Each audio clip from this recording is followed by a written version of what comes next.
Lightning is 30,000 degrees Celsius. That is mind-blowing to me. The surface of the sun is only a mere 5,600 degrees Celsius. That's over 24,000 degrees difference. Lightning is crazy hot.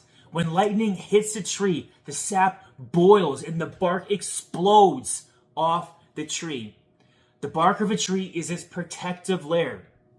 So, we all have protective layers in our lives, but we need to allow God to strip those off. The lightning of his power and love could explode off the things that would hinder us in our lives, that we can walk freely and experience fullness of life.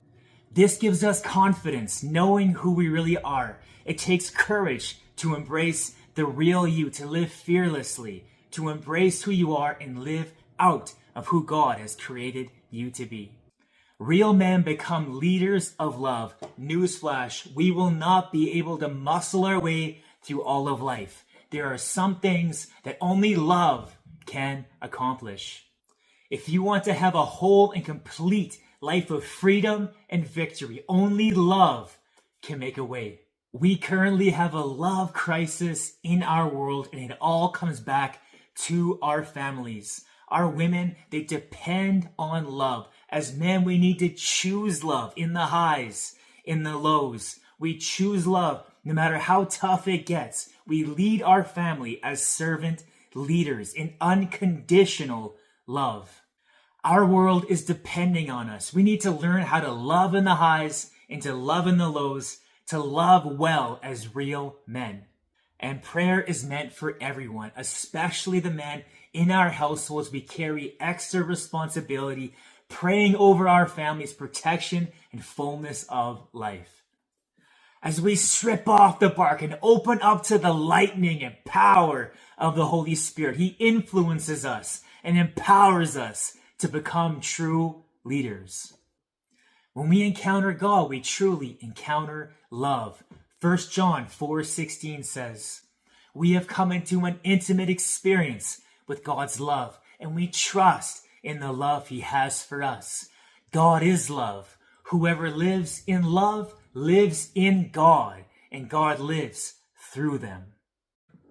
Have you guys ever read Proverbs? Well, I've written a proverb for you. If you want to have a destructive sex life, then leave love out of it. Yet, if you want to live a life of love, you will have great sex.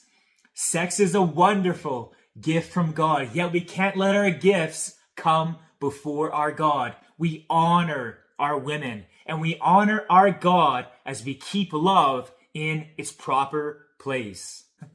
Romans 8:5-6 says, those who live according to the flesh set their minds on what the flesh desires. The flesh is the lower nature, sexuality, and selfishness. Yet those who live according to the Spirit set their hearts and minds on the things of the Spirit, the things of love, and the things of God. This carries us forward into victory.